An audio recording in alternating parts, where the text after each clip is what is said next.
oui, et si on en parlait aujourd'hui, nous allons débattre d'un sujet capital. C'est un fait de société, je l'ai dit à l'entame de cette émission. Il s'agit de l'harmonie dans le couple. Le manque d'argent dévalorise-t-il la valeur du mari? Nous allons essayer de comprendre un peu tous les aspects qui peuvent entourer cette question-là. Et pour mener ce débat, j'ai sur ce plateau Madame Rosette Yegbeme. Bonjour. Bonjour, Madame Machel. Comment allez-vous? Très bien. Très bien, merci. Je rappelle que vous êtes une femme au foyer. Oui. C'est sur cette cassette que vous êtes sur ce plateau. Oui. Et avec vous, nous avons Monsieur Daniel Ladjé. Bonjour. Bonjour Marcel, bonjour madame. Vous avez maintenant le visa. Oui, on a le visa maintenant. On est installé officiellement. Officiellement. Vous êtes... La Constitution. La Constitution du journalisme. Voilà. Vous êtes un père de famille qui a plusieurs années d'expérience. Dieu voulant. Et vous allez partager vos expériences avec nous aussi. À Dieu soit la gloire. Et au téléphone, nous allons recevoir tout à l'heure notre sociologue. Il était avec nous hier, on n'a pas pu aller au bout des échanges. Il est encore avec nous, il s'agit de Joël Tokbonou. Voilà, nous allons le recevoir dans quelques instants au bout du téléphone. Déjà, je reviens sur ce plateau avec Madame Yegbeme pour vous demander, vous, en tant que femme au foyer, quelle est la conception que vous faites de la vie ou de... je vais dire, des valeurs de chaque conjoint dans le couple. Okay. Bonjour, Madame Machel. Bonjour. Merci de m'avoir encore une fois invitée. Vous avez touché un sujet très sensible, un fait de société qui est vraiment très sensible. Et il faut savoir l'aborder vraiment avec tact, hein. Bien sûr. Au risque de gratigner parfois certaines personnes. Donc, en tant que femme de foyer, je vais dire que nous parlons du manque d'argent dans le couple. Le manque d'argent est un facteur qui peut créer beaucoup de problèmes dans les foyers. Je parle en tant que femme, certes, mais en tant que scientifique aussi. Si nous allons sur le plan scientifique, nous allons dire que l'argent, le facteur argent de l'homme, le côté financier de l'homme, est un aspect très capital dans le couple. Oui, mais avant de venir sur le facteur argent, quelle est la position de l'homme ou de la femme dans un couple? Vous n'êtes pas sans savoir que la société que nous avons construite a assigné certaines responsabilités à tout un chacun dans le foyer. Et les hommes ont été assignés à la responsabilité financière, à assurer le côté finance du mariage. Et la femme a été assignée aux tâches ménagères. C'est notre société qui a été créée ainsi. Et voilà les bases sur lesquelles notre société fonctionne.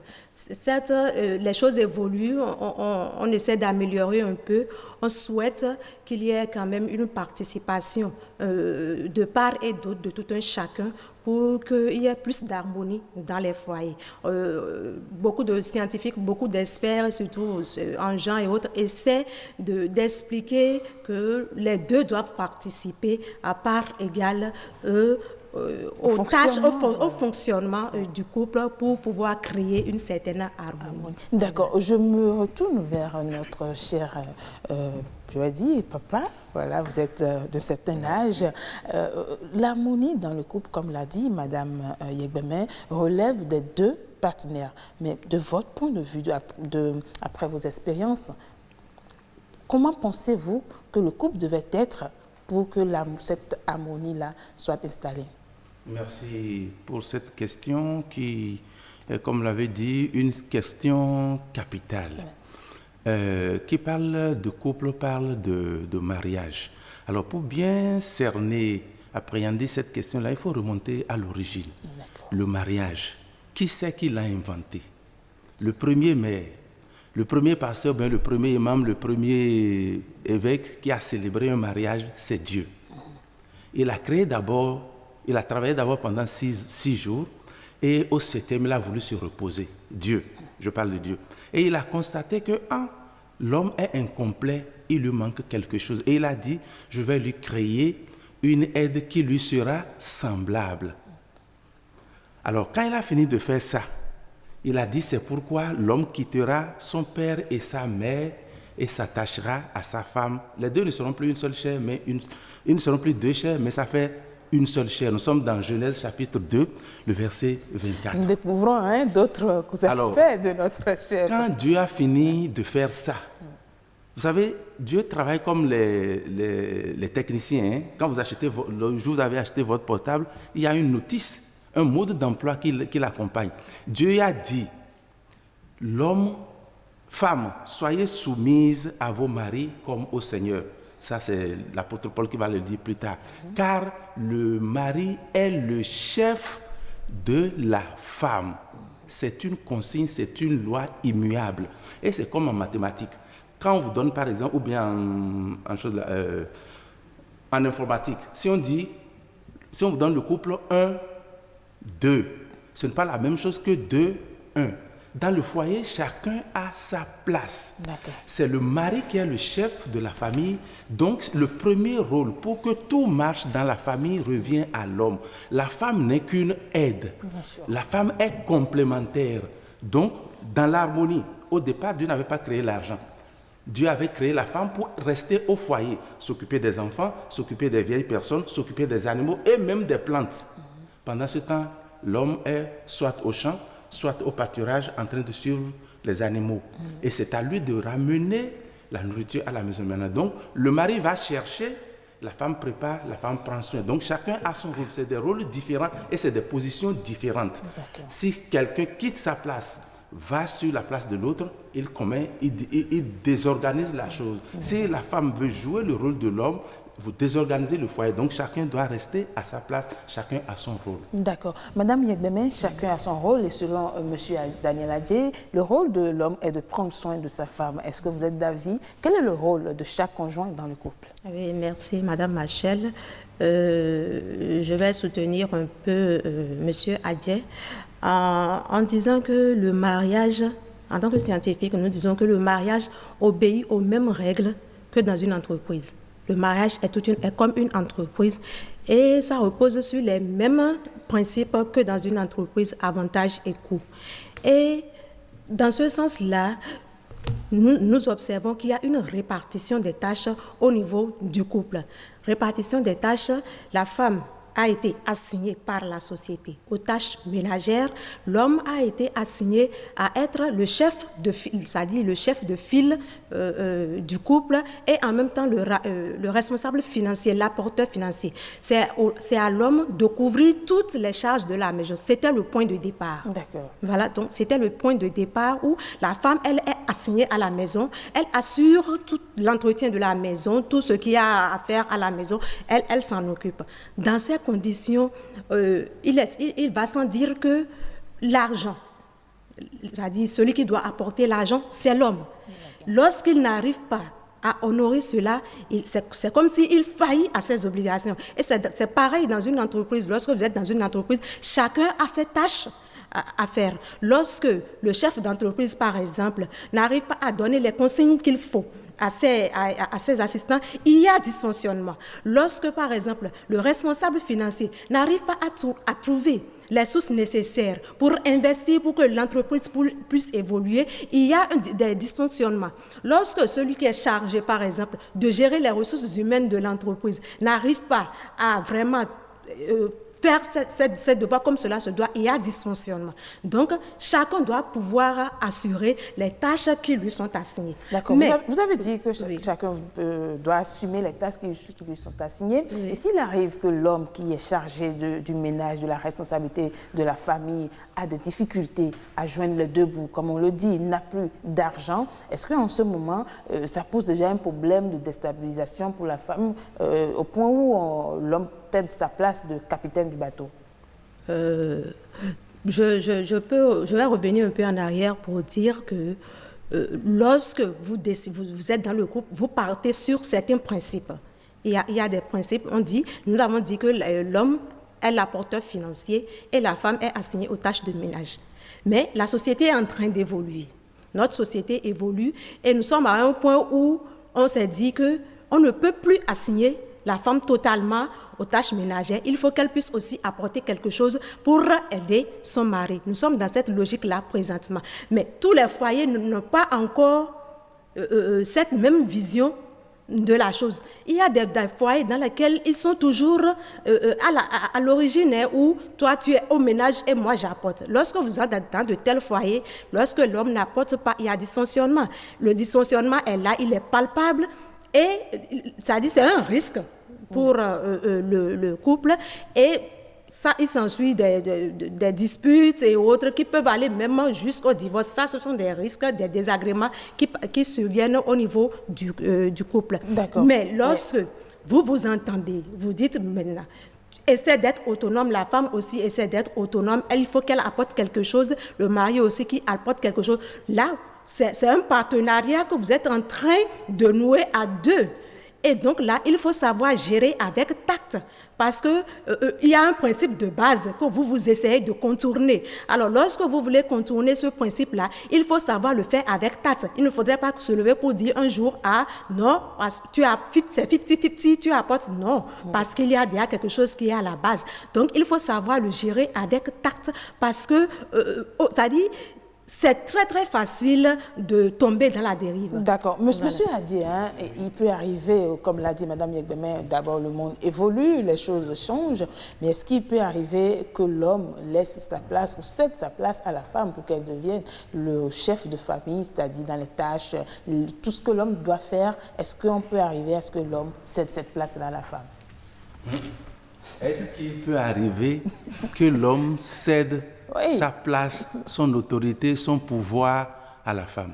Du moment où il n'a Allez demander à un général s'il peut donner ses galons à un caporal.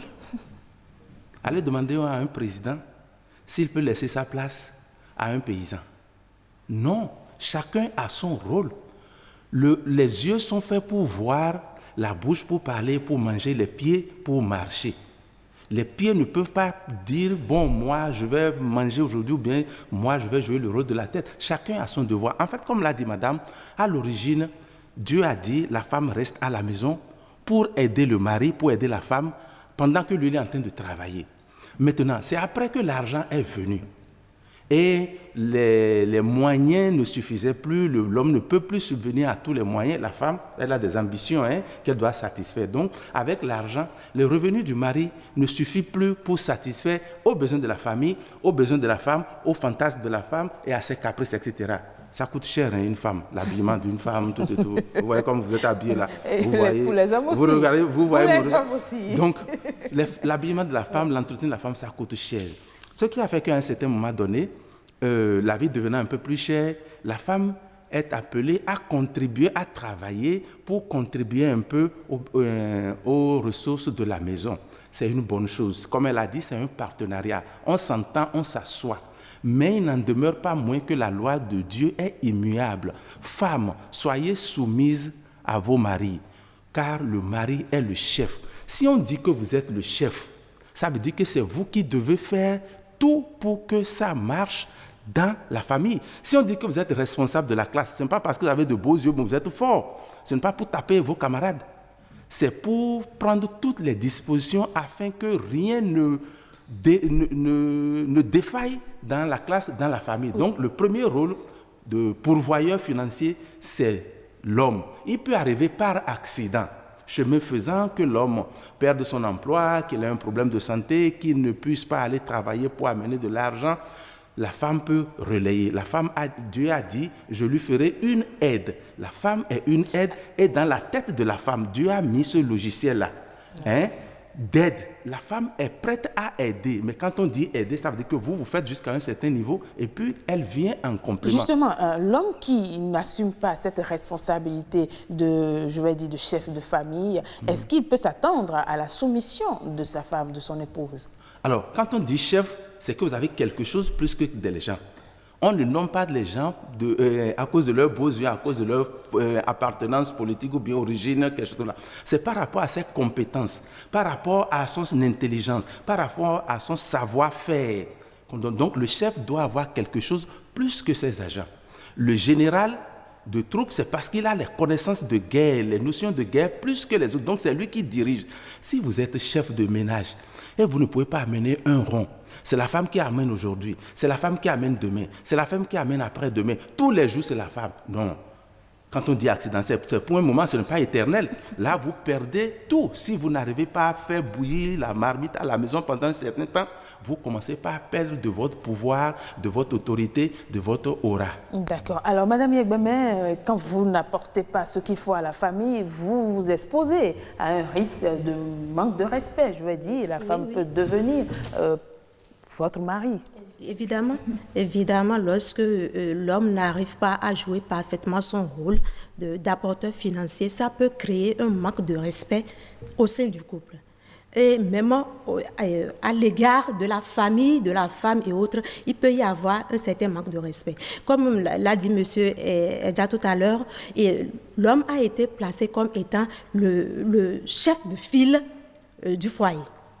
Et donc, non seulement il doit déjà avoir un certain capital humain consistant pour pouvoir gérer ce qu'il a au niveau de la maison. Quand je parle de capital humain, déjà au niveau de l'éducation, il faut qu'il puisse être vraiment assis au niveau de son éducation. Quand je parle d'éducation, je parle bien sûr de l'éducation de base qu'il a reçue à la maison, de l'éducation professionnelle, de tout ce qui y va avec. Il doit avoir un métier. Il doit, à défaut d'avoir un travail intellectuel, il doit avoir un métier, quelque chose qui puisse lui permettre d'apporter à la maison. Sur le plan santé, il doit pouvoir être en bonne santé pour pouvoir assurer tout ce qui se passe à la maison, pour pouvoir prendre les décisions nécessaires. La femme est là en tant que complément, certes, mais c'est un devoir que la société lui a assigné et il doit mettre tout en œuvre pour pouvoir honorer cela. Et en ce sens, nous allons pouvoir souligner en même temps que l'homme doit être nécessairement ambitieux.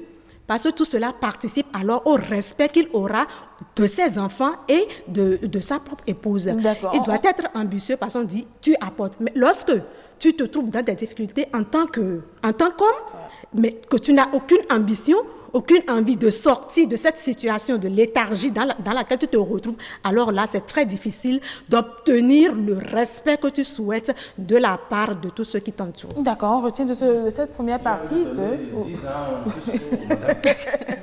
c'est noté, vous la soutenez. C'est noté. On va revenir dans la deuxième partie de ce débat pour voir les conséquences que pourrait engendrer justement ce manque de responsabilité de la part de l'homme. Mais avant, nous allons regarder cette Voz Pop réalisée par Yasmine Damata qui nous édifie plus sur ce que pensent les citoyens béninois rencontrés dans la ville de Cotonou. Comme nous sommes dans ce débat, nous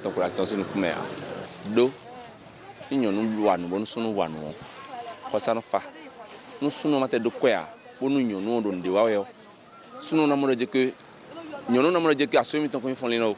nous et puis nous devons continuer nous les conlévateurs il y a dassou pour nous et ma de quoi wa jokar une qu'on eu avec surtout nous qu'on est normal en train à soit si chance de le coup de tout surtout d'ahone et nous sommes déjà de quoi tu vois nous c'est considéré ton imo nous n'a que son la rien de là tu me de quoi pour nous dans l'auto home ben vodo et l'auto home et n'a pas qu'on peut ton do ça si il y a pas de nous dit bon mais notre dévaleur est ton côté on nous étons vivio bon nous sommes ton vivio chef to bon nous était va vodo à gada nous mais non y a con bon a yito me de bo filet mais n'a pas nous con y filet ton sunu déjà c'est des valeurs quoi mais dépend mais le popo nous le pour bien mais ton quoi bon y ton quoi do nous devoir mais le biton mais quand tout moi non vers papa ton querer si papa bando a rien boulot tout cas mais le coco si nous le ton pour mais non te bon papa tu mon boulot devoir lo et déjà ma doit non boulot non et non wayinu asuton et si de ko gbere a sunu tia yon no na play yon no la tia sunu na play le na ngo ene ene on vivi no me do hosa akpode le no atondo yon si home no to akpode no to yon si home e wayin do sunu do ko ya o me ka do ya ji e bo hotosa bo tun no e mopo e ma mopo mi do nadu e so aso me ko fi pe ma suko mi do nadu bo yon no do kan na ho o sunu chite bon hototo ne vola mo bele na gagbe ido fi de vo ben moi de chambre de passage dans le mener vos compteurs des noms de tabac ti esclave no va dire. L'argent influence les relations, ça influence notre leadership dans nos foyers et on ne doit pas en manquer. Il faut travailler pour ça. La femme en a besoin pour être célébrée. Ce n'est pas l'argent le besoin, mais le rôle que ça joue dans notre vie. Hein? On renvoie les enfants, les 3 enfants sont à la maison, on enlève le compteur d'eau, après on enlève le compteur d'électricité et au finish, c'est le proprio qui amène préavis. À un moment donné, elle se dit, mais j'ai épousé qui? Et en même temps, quand on entend des discours, ce n'est pas des discours d'espoir et des discours de celui qui trouve des solutions, mais on sent à un moment donné, c'est même des discours de quelqu'un qui jette l'éponge. Et mais c'est fini, elle va partir. Si elle ne part pas, c'est ma fille, je viendrai la chercher. Quand tu as déjà trouvé et tu as fait ton gaspillage et tu es devenu pauvre et tout est fini, quand tu viens devant ta femme en train de parler, tu n'auras aucune valeur devant elle. C'est ça la logique. Mais si tu es normal et quand tu trouves un peu, tu lui dis, madame, c'est 1000 francs que j'ai trouvé, prends les 200, moi je garde les 500.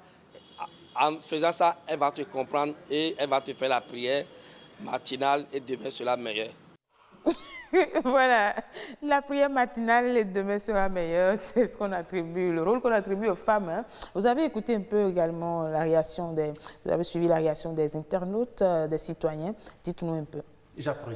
J'apprécie l'intervention de tous les internautes. Vous savez, ils ont reconnu que le premier devoir revient au mari. Mais si par accident, par malheur, il arrivait qu'il en manquait un jour, qu'il manque d'argent un jour, c'est le devoir aussi de la femme de venir à la rescousse, de l'aider. Mais on doit sentir au mari le désir de sortir de cette précarité, de cette situation temporaire accidentelle qui le met dans le besoin. Il ne faut pas qu'il soit vautré dedans pour dire, bon, ma femme fait tout. C'est la belle vie qui commence, donc je la laisse faire. Ah non, le monsieur, vous avez entendu, il dit, c'est pas normal. Ouais.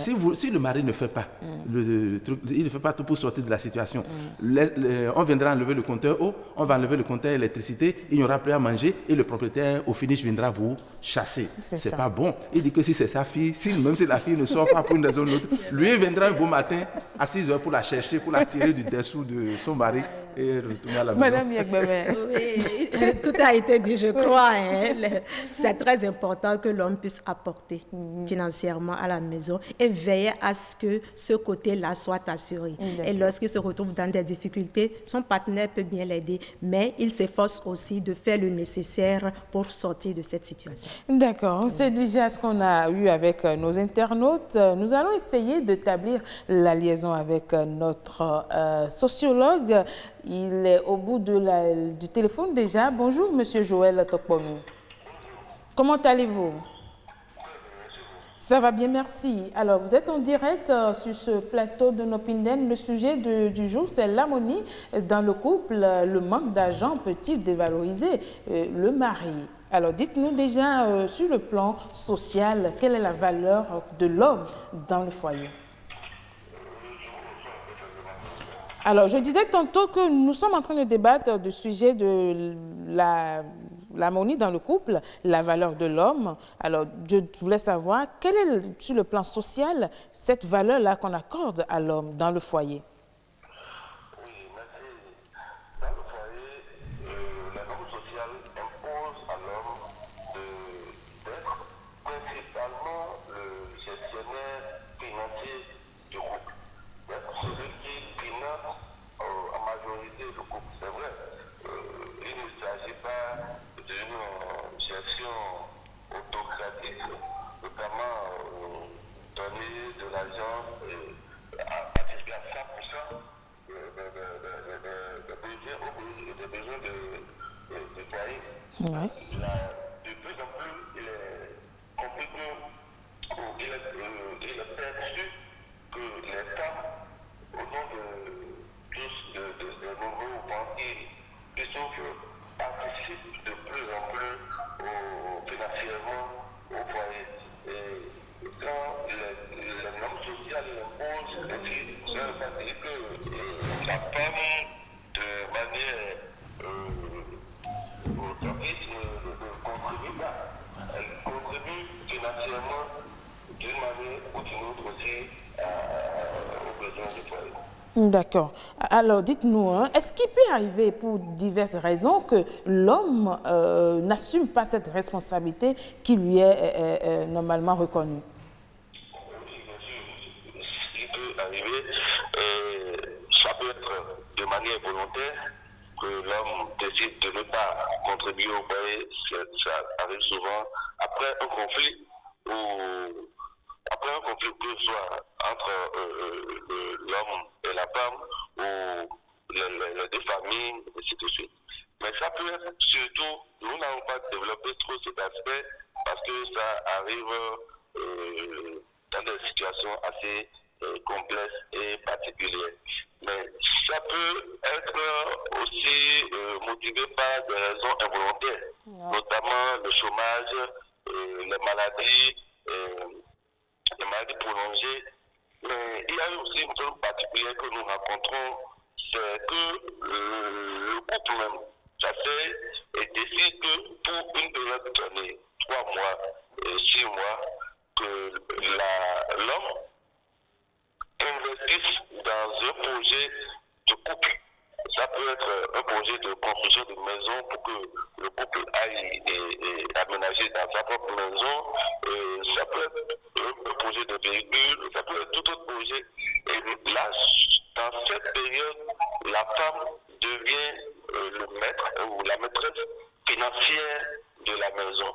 Donc voilà un peu. Mais d'accord, on a vu un peu les conditions dans lesquelles la femme peut, je vais dire, momentanément se substituer en homme et prendre en charge cette responsabilité familiale-là. Mais dans le cas où l'homme qui n'est ni malade, qui n'a ni de contraintes, je vais dire sur le plan professionnel ou financier, je disais tantôt qu'on a vu un peu les aspects sur lesquels l'homme peut déléguer ce pouvoir-là à la femme. Et dans le cas où l'homme n'est ni malade, il n'a ni de problème, il n'y a pas de problème sur le plan professionnel, il n'a pas de problème financier et décide unilatéralement de ne pas jouer ce rôle de chef de famille, de ne pas apporter de l'aide à la femme.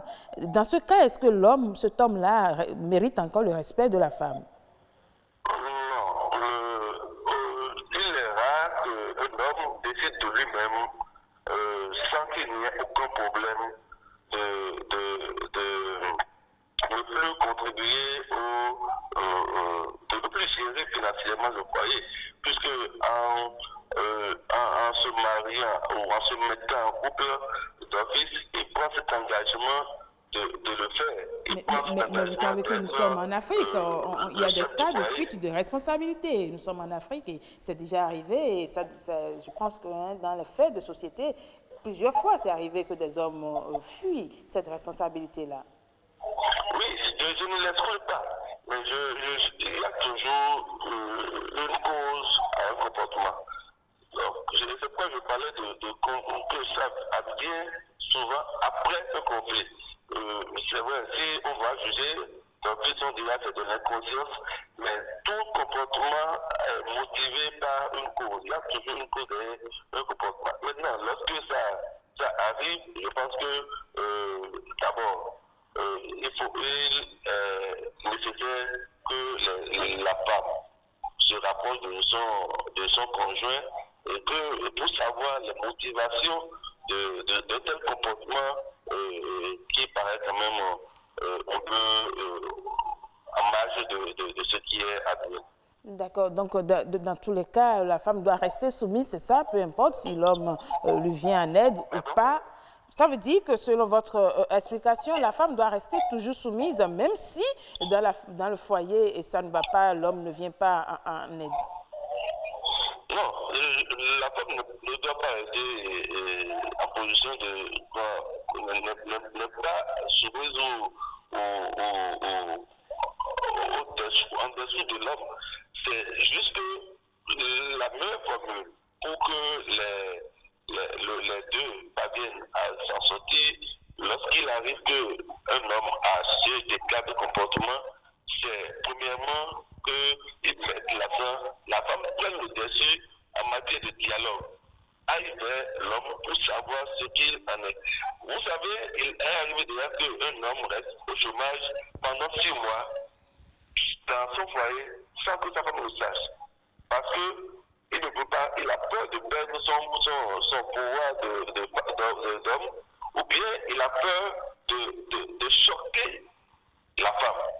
Et donc, dans ce contexte, la femme peut penser à mille autres choses, à mille autres raisons, alors que la raison est tout autre. Donc, le dialogue doit être priorisé pour pouvoir gérer de manière concertée le foyer. Toutes ces choses, normalement, dans le protocole de pré-mariage, toutes ces choses peuvent être déjà évoquées lorsque un problème du genre arrive, comment vous allez le régler. Lorsqu'un conflit de ce genre arrive, comment vous allez le régler. C'est normalement des choses qui se développent dans le protocole de prénuptial. Merci beaucoup à vous, Joël Tokponou. Je rappelle que vous êtes sociologue. Merci pour vos apports à ce débat. On vous souhaite une très bonne journée. Alors, nous revenons sur ce plateau. Je vais me retourner vers Mme Yegbeme. Vous avez écouté un peu les avis de notre sociologue. Il y a toujours une raison à ce que l'homme se comporte ainsi. Êtes-vous d'avis? Avoir des raisons pour ne pas assurer la tâche financière qui lui a été assignée, c'est possible. Mais il faudrait faire en sorte de respecter au moins cette partie du contrat que vous avez, c'est surtout lorsqu'il y a déjà des enfants en jeu dans le couple. Lorsque vous vous mettez en couple et qu'il n'y a pas encore des enfants, vous avez encore ce prétexte-là pour pouvoir un peu échapper. Mais une fois qu'il y a des enfants qui sont là, ça devient une obligation pour vous d'assurer tout ce qu'il y a à la maison. Sinon, le reste, nous allons appeler ça des dysfonctionnements. C'est un dysfonctionnement qu'il faudra corriger. Monsieur Daniel Adjé, il y a toujours une raison pour que la femme, et pour que l'homme du moins, ne joue pas son rôle de père de famille, de chef de famille. Bon, raison, est-ce qu'on va dire raison? Raison, si on doit appeler ça raison, raison avec un très petit R minuscule, un R honteux. Oui, parce que vous êtes le chef de l'État. Ouais. Le jour où vous êtes incapable d'assumer les fonctions, il n'y a rien à faire. On va vous faire un coup d'État, on va vous renverser. Vous êtes le chef de famille, si vous ne pouvez pas jouer ce rôle-là, on vous remplace. La nature est comme ça, c'est ceux qui sont forts qui dominent. Dès lors qu'on a dit, femmes, soyez soumises à vos maris, donc le mari doit tout faire. C'est vrai qu'il peut arriver accidentellement que le mari se trouve dans des situations difficiles. J'ai dit tout à l'heure que Dieu a mis dans la tête de la femme un logiciel, une application d'aide. La femme est prête à aider aussi longtemps que cela sera nécessaire. Mais il faut qu'elle sente que son mari ne se vautre pas dans cette situation, ne se dit pas, bon, c'est bon, la femme on gère, donc je m'en fous. Si le mari fait ça, il va commencer petit à petit par perdre son autorité parce que celui qui donne, c'est lui qui commande. Celui qui donne la farine, c'est lui qui commande la pâte. Ce n'est pas celui qui a allumé le feu, ce n'est pas celui qui a l'eau, c'est celui qui a la farine. Donc, et la main qui donne reste toujours en haut. Celle qui reçoit reste en bas. Donc, si certains hommes, par hasard, se trouvaient malheureusement dans cette situation, il faut qu'ils négocient avec leur femme et qu'ils cherchent, que la femme sente qu'ils cherchent à évoluer, cherchent à sortir de cette situation-là. Et pendant que la femme aussi, si vous permettez, est obligée de jouer ce rôle-là, de voler au secours de son mari pour faire vivre la famille, cela ne lui donne pas le devoir de commencer par manquer du respect au mari. Cela ne lui donne pas le droit de se prendre pour mari, de commencer par dominer, donner des ordres, commander. Non. Elle change alors de rôle en ce moment-là et puis ça va dans la catastrophe. C'est comme si vous prenez un passager dans votre voiture qui ne sait pas conduire, qui dit, bon, c'est moi qui vais conduire, qui arrache le volant. Vous allez dans le décor. D'accord. Alors, dans tous les cas, la femme est appelée à quand même avoir une certaine patience dans le foyer, même si le mari ne vient pas en aide sur le plan financier. Oui, parfaitement. Et je suis totalement d'accord avec M. Adji qui dit qu'il faut savoir négocier. L'homme doit savoir négocier lorsqu'il se trouve dans une situation un peu compliquée et que la femme doit lui apporter son aide. Il doit savoir négocier. Et ça m'amène à soulever le problème de la communication. Il faut que les deux puissent savoir communiquer entre eux. Et en parlant de communication aussi, je vais faire ressortir un élément capital dans les couples et comme dans toute entreprise et autres, qui est la confiance. Entre les deux, il doit y avoir une confiance de base, ce qui permet déjà de faciliter la communication entre les deux. Parce que lorsque la communication est difficile, ça dit... le couple est voué déjà à Mais vous l'échec. savez, il y a des hommes qui, malgré la soumission de la femme, le fait qu'il ne joue pas son rôle de père de famille, la femme, elle est là, elle est soumise, elle accepte, elle encourage, elle est aux petits soins. Cet homme pense que, bon, ce silence de la femme, il y a une raison pour en faire davantage. Et en dehors du fait que vous ne venez pas en aide à la femme, vous vous constituez encore un bourreau dans la maison. Et puis là, franchement, c'est la femme qui n'en peut plus. Oui, là, ce sont des inconvénients, ce sont des risques que lorsqu'on est dans un couple, hein, ce sont des risques et qui entraînent des coûts. Parce que lorsque toi, chef de famille, tu n'arrives pas à assurer tes responsabilités et que de surcroît, tu n'arrives pas à avoir une bonne communication, une bonne, c'est-à-dire avoir le respect qu'il faut, la manière qu'il faut envers ta partenaire, alors là, toi-même, tu crées un fossé dans le foyer. Et le coup de sortie le plus grave sera à la longue un divorce. Un divorce que vous avez déjà créé vous-même. C'est le coût capital, ça, le divorce. D'accord. Voilà. Monsieur Daniel Adjé, malgré le fait, je reviens sur la même question que Mme Yegba, mais malgré le fait que la femme soit soumise, il y a ces hommes-là qui ne leur reconnaissent pas justement cet effort d'accompagnement, cet effort de soumission de la femme et qui pensent que, bon, parce qu'ils sont chefs de famille, on leur a donné ce titre, il faut l'utiliser, même si on ne joue pas ses responsabilités. Je dirais que c'est un crime de se comporter comme ça. La femme fait déjà beaucoup de choses. Le fait d'être femme, les travaux de ménage, c'est beaucoup.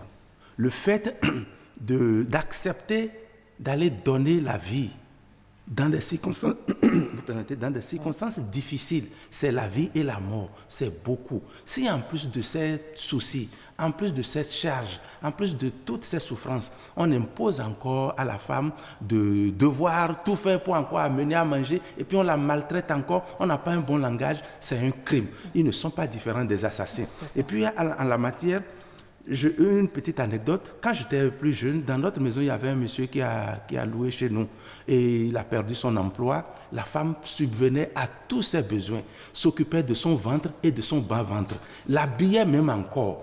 Elle faisait tout. Elle ne vendait que, comme on l'appelle, tafioka. Hein? Elle prépare tafioka et puis elle vend dans une usine à côté là. Elle s'arrangeait pour que tout aille dans la famille. Quand l'igname devient, le monsieur est ressortissant d'une zone où on aime beaucoup l'igname pilé.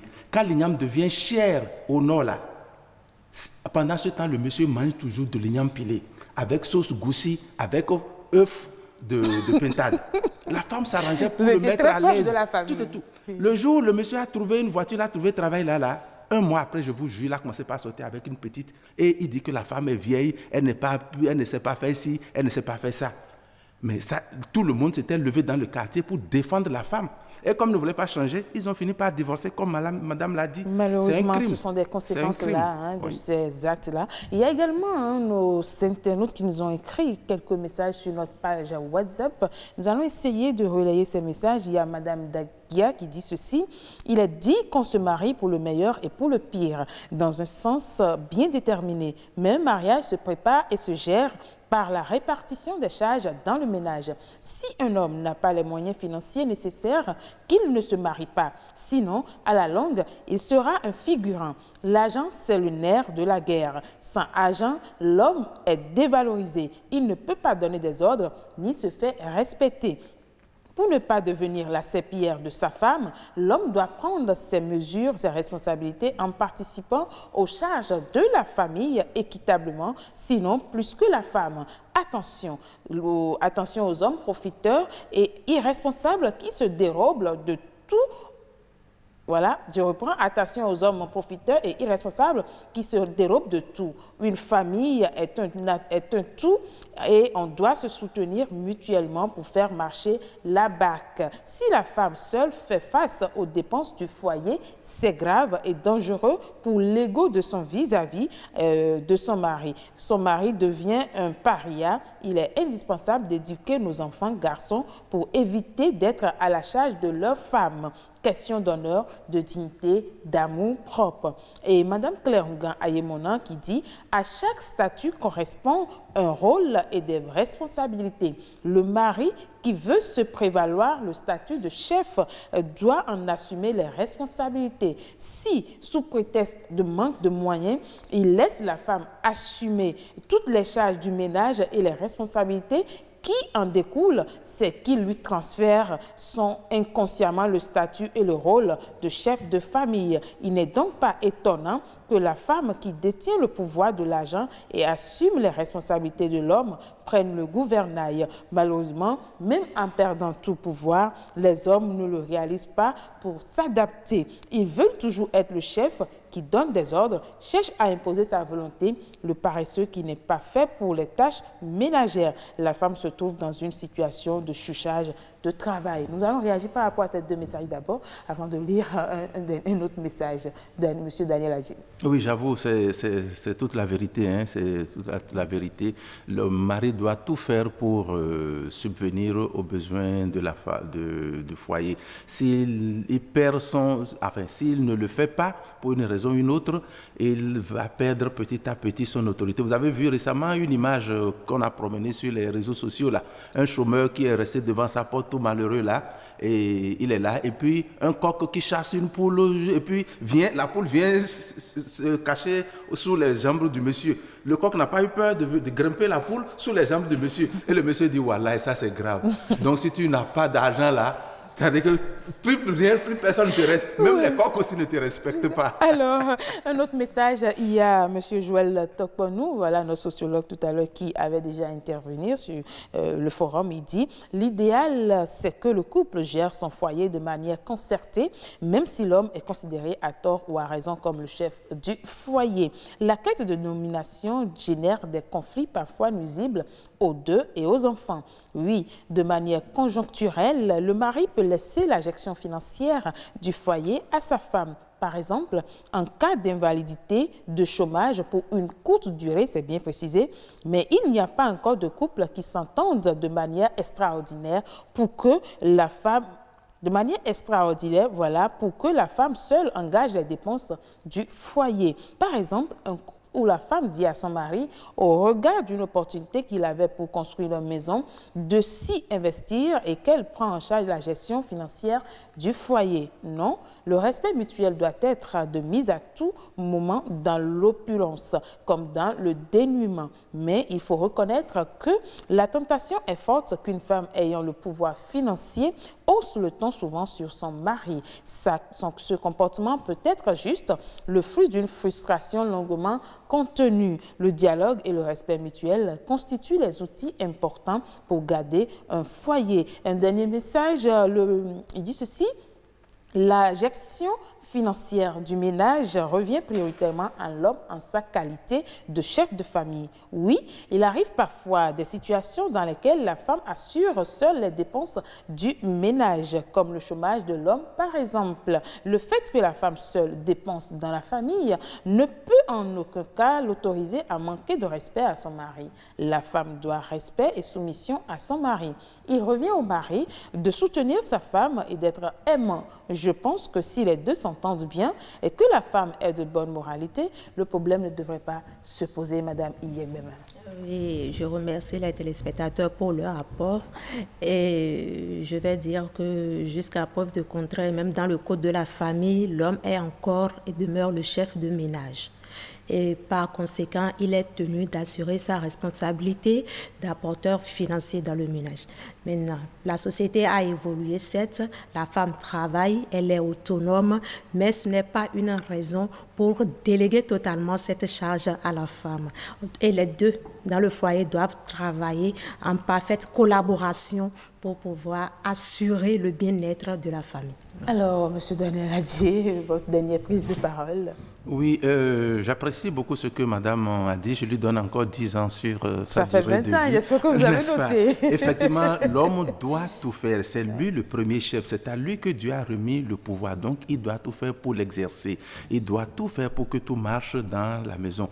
Pourvoir aux besoins de la famille, c'est un devoir, comme on le dit, un devoir régalien. C'est les dépenses de prestige. C'est ça qui lui donne le pouvoir de chef de famille. Il doit le faire. Maintenant, si par hasard, par bonheur ou bien par malheur, il est moins pourvu, moins nanti que la femme, il peut arriver que la femme occupe des postes qui lui permettent d'avoir beaucoup d'argent, hein, soit dans le commerce, dans la politique, dans l'administration. C'est bon. Même si la femme a des moyens et puis elle apporte 1 million dans le foyer, il faut que le mari au moins s'efforce pour amener au moins, même si c'est 100 000 francs, qu'il y ait un apport. Il ne faut pas qu'il se dise, bon, c'est ma femme, elle va faire. Sinon, il perd son pouvoir. Et la Bible est claire là-dessus. L'apôtre Saint Paul, dans 1 Timothée 5, le verset 8, qui dit ceci: si quelqu'un n'a pas soin des siens, les membres de sa famille, particulièrement les membres de sa famille, si un homme ne s'occupe pas des membres de sa famille, il a renié la foi et il est pire qu'un infidèle. 1 Timothée 5, 8. Oui, on va garder ce verset-là.